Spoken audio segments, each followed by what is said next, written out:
হবে আগামী জাতীয় নির্বাচনের মধ্য দিয়ে যাদেরকে দুশমন মনে করে বিদায় করে দিয়েছে, যাদেরকে পথের কাঁটা মনে করে দুনিয়ার থেকে বিদায় করে দিয়েছে, যাদের উপরে পথের কাঁটা মনে করে জুলুম আর নির্যাতন চালিয়েছে, জেল আর জুলুম, এমনকি আয়না ঘরের মতো নতুন ইতিহাস দ্বারা তৈরি করেছে। আমার প্রাণের ভাইয়েরা, আমার প্রাণের বন্ধুগণ, সামনে নির্বাচন হলে তারা জবাব পাবে। বাংলাদেশের ধর্মপ্রাণ মানুষ তাদেরকে জবাব দিবে। কথা বলেন ঠিক কিনা? সেই জবাব দেওয়ার জন্য আপনারা কি তৈয়ার থাকবেন? থাকবেন ইনশাআল্লাহ? কারা থাকবেন? দুটো হাত আমার আল্লাহকে দেখায় দাও। লিল্লাহে তাকবীর। আল্লাহ কবুল করুন, জোরে বলেন আমিন। সম্মানিত ভাইয়ের আমার, আমি নিজেও বাদ পড়ি নাই, আমি নিজেও চার দেয়ালের মাঝখানে বন্দী ছিলাম। কোরআনের মঞ্চে উঠবো এমন সময় তারা কোরআনের মঞ্চের সামনে গিয়ে আমার হাতে হ্যান্ডকাপ পরায় দিয়েছে। 2016 সালে আমার ভাইয়েরা নিজের অজান্তে চোখের পানি বেরিয়ে এসেছে। কোন হাতে হ্যান্ডকাপ পরালেন? ওই এসআই ওই অফিসারকে ডাক দিয়ে বললাম, কোন হাতে হ্যান্ডকাপ পরাতে চান? যেই হাত দিয়ে কোনোদিন মদের বোতল ধরি নাই, যেই হাত দিয়ে কোনোদিন চুরি করি নাই, ডাকাতি করি নাই, মানুষ হত্যা করি নাই, মানুষের উপরে জুলুম করি নাই, যেই হাত দিয়ে কোনো অন্য নারীকে স্পর্শ করি নাই, সেই হাতে আপনি হ্যান্ডকাপ পরাতে চান? ওই অফিসারকে ডাক দিয়ে বলেছি, সেদিন সেই হাতে আপনি হ্যান্ডকাপ পরাবেন যেই হাত দিয়ে বারবার আল্লাহর কোরআন ধরেছি। সেই হাতে আপনি হ্যান্ডকাপ পরাতে চান যেই হাত বারবার আল্লাহ ওয়ালাদের সাথে মিলিয়েছি, যেই হাত আলেমদের সাথে মিলিয়েছি, যেই হাত বারবার আমার আল্লাহর কাছে উত্তোলন করে আল্লাহর কাছে চোখের পানি ফেলিয়েছি, সেই হাতে হ্যান্ডকাপ পরাতে চান। এমন কথা বলার পরেও কানে কথা পৌঁছে না। সম্মানিত ভাইয়ের আমার, সম্মানিত বন্ধুগণ আমার, ঠিকই আমাকে ধরে নিয়ে পরের দিনে চালান করে দিল। আমার ভাইয়েরা দীর্ঘদিন সেখানে কেটে আসলাম। 2016 সালে মাঝে মধ্যে ভাবতাম এই জায়গাটা তো তাদের জন্য তৈরি করা হয়েছে যারা চোর, এই জায়গাটা তো তাদের জন্য তৈরি করা হয়েছে যারা ডাকাত, অপরাধী, হত্যাকারী, মাদক ব্যবসায়ী, সমাজের দুষ্কৃতী ব্যক্তি যারা, তাদের জন্য তো তৈরি করা হয়েছে। আজকে আমার মতো মানুষ কি কেন? আমি তো সামাজিক অপকর্ম করি না। সম্মানিত ভাইয়ের আমার, এই কথা ভাবি আর মাঝে মধ্যে নিজের অজান্তে চোখের পানি বেরিয়ে আসে। আমার ভাইয়েরা, কোনো একদিন কলম ধরলাম জেলখানার ভিতরে, কলম ধরলাম আর চোখের পানি বেয়ে বেয়ে পড়তেছে, আর একটি ইসলামী গান লেখা শুরু করে দিয়েছি। শোনাবো নাকি? বলেন শোনাবো নাকি? হায়রে কান্দে কত নির্দোষী আলেম বাংলার জেলে, হায়রে কান্দে কত নির্দোষী মানুষ লালমনিরহাট জেলে, হায়রে কান্দে কত নির্দোষী মানুষ কুড়িগ্রাম জেলে। মায়ে কান্দে বাড়ি বাড়ি, মায়ে কান্দে বাড়ি বাড়ি, বাবায় কান্দে কোটে, স্ত্রী পুত্র সন্তান কান্দে, স্ত্রী পুত্র সন্তান কান্দে, ওই জেলখানার ওই গেটে রে, হায়রে কান্দে কত নির্দোষী মানুষ বাংলার এই জেলে, হায়রে কান্দে কোরআনের পাখি ওই কাশিমপুর জেলে। সকালবেলা একটা রুটি, সকালবেলা একটা রুটি, এক চিমটি গুড়,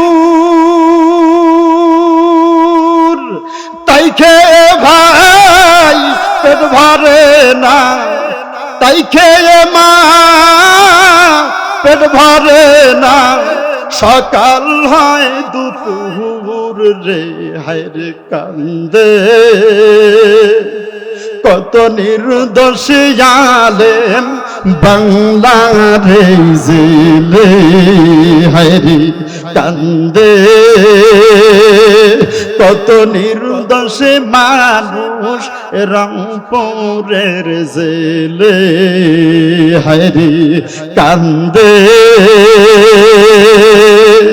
কোরআনের পাখি ওই কাশিমপুর জেলে।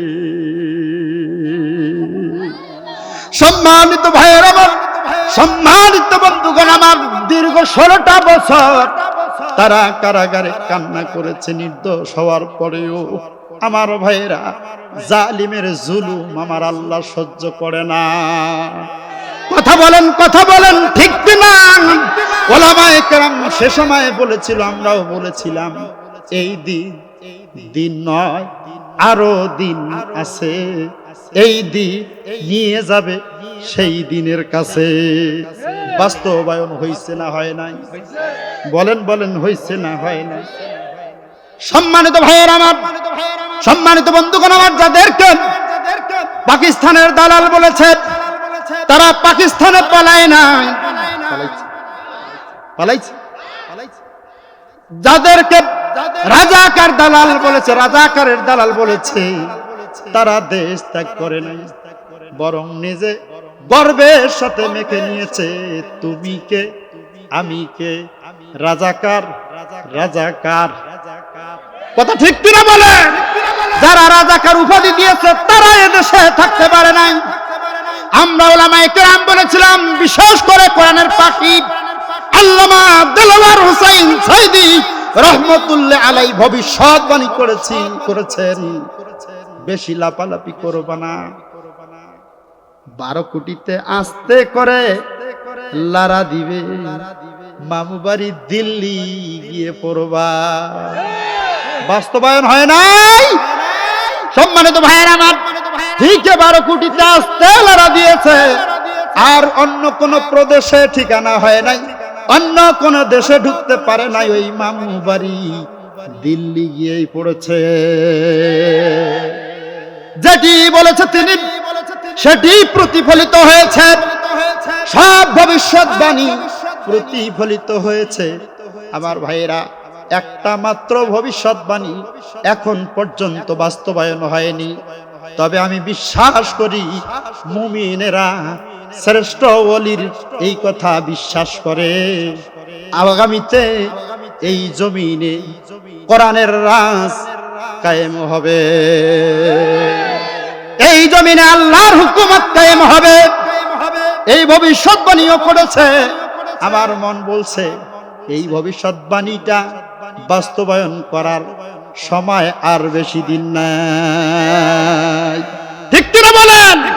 সম্মানিত ভাইয়ের আমার, সম্মানিত বন্ধুগণ আমার, আমার আল্লাহর কাছে আমি ফরিয়াদ করি, আয় আল্লাহ, এদেশে বাবার শাসন চোখে দেখেছি, এদেশে স্বামীর শাসন চোখে দেখেছি, মামার শাসন চোখে দেখেছি, মেয়ের শাসন দেখেছি, বিবির শাসন দেখেছি।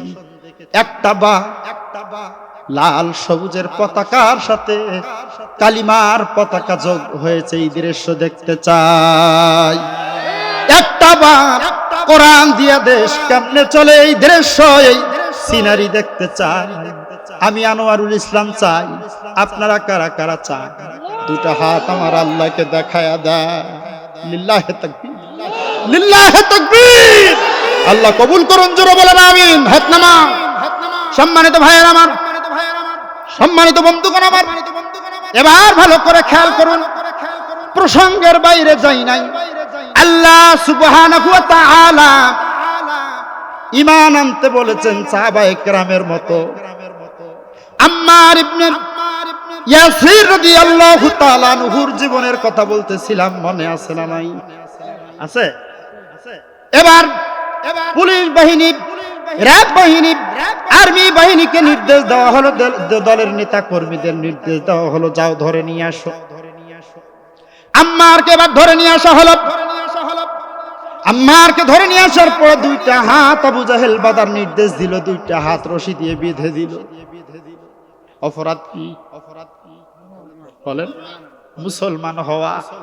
অপরাধ হলো মুমিন হওয়া, লা ইলাহা ইল্লাল্লাহর ঘোষণা দেওয়া। দুইটা হাত বেঁধে দেওয়া হলো, দুইটা পায়ে দুইটা রশি বেঁধে দেওয়া হলো। কয়টা রশির? অপর দুইটা মাথা দুইটা উটের গলায় বেঁধে দেওয়া হলো। একটা রশি দিয়ে এক মাথা দিয়ে একটা পা বেঁধে দেওয়া হয়েছে, অপর আর একটা মাথা আছে না নাই? এই মাথা দিয়ে উটের গলায় বেঁধে দেওয়া হলো। এদিকে একটা পায়ে রশি দিয়ে বেঁধে দেওয়া হলো, অপর মাথা উটের গলায় বেঁধে দেওয়া হলো। মাঝখানে দাঁড় করানো হলো আম্মার ইবনে ইয়াসিরকে। দুই দিকে দুইটা উট দাঁড় করানো, দুইটা হাত বেঁধে দেওয়া। এবার আবু জাহেল সামনের দিকে এসে বলছেন, আম্মার, শুনেছি তুমি নাকি ঈমান এনেছো, শুনেছি তুমি নাকি মুমিন হয়েছো, শুনেছি তুমি নাকি আব্দুল্লাহর পুত্র মুহাম্মাদের দলভুক্ত হয়েছো।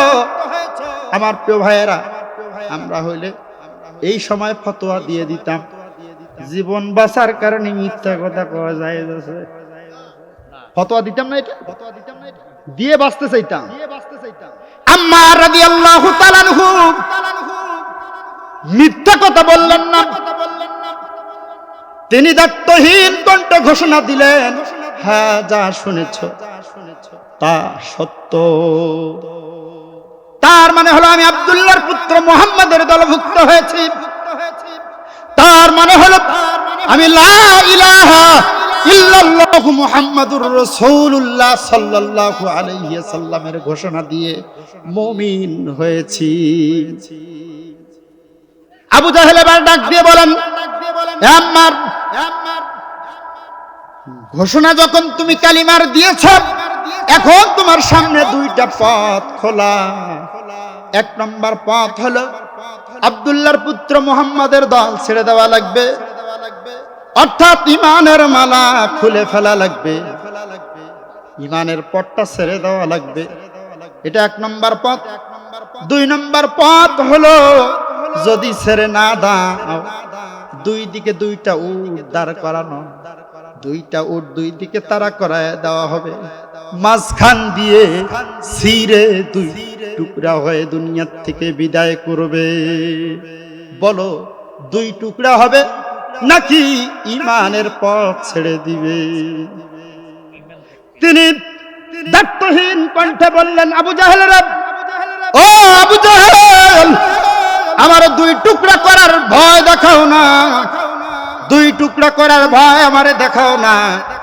আমাকে যদি অসংখ্য টুকরাও করে ফেলো, একবার যখন কালিমার মালা পরিধান করেছি, একবার যখন মুহাম্মাদের দলভুক্ত হয়েছি, একবার যখন ঈমানের স্বাদ পেয়েছি, আমাকে অসংখ্য টুকরাও যদি করে ফেলো, এই ঈমানের পথ থেকে চুল পরিমাণ দূরে সরতে পারবো না।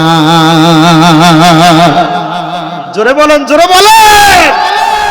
সম্মানিত ভাইয়ের আমার, আর সময় ক্ষেপণ করলো না আবু জাহেল, নির্দেশ দিয়ে দিল, দাও, দুই দিকে দুইটা উট তাড়া করায় দাও। দুইটা উট দুই দিকে তাড়া করায় দেওয়া হলো। মাঝখানে ছিঁড়ে দুই টুকরা হয়ে আল্লাহর বান্দা, আল্লাহর নবীর প্রিয় সাহাবী হযরত আব্দুল্লাহ আম্মার ইবনে ইয়াসির রাদিয়াল্লাহু তাআলা আনহু দুই দিকে দুই টুকরা হয়ে গেল। দুই টুকরা হয়ে ছিঁড়ে দুই টুকরা হয়ে শাহাদাতের নজরানা পেশ করলো। ইন্না লিল্লাহি ওয়া ইন্না ইলাইহি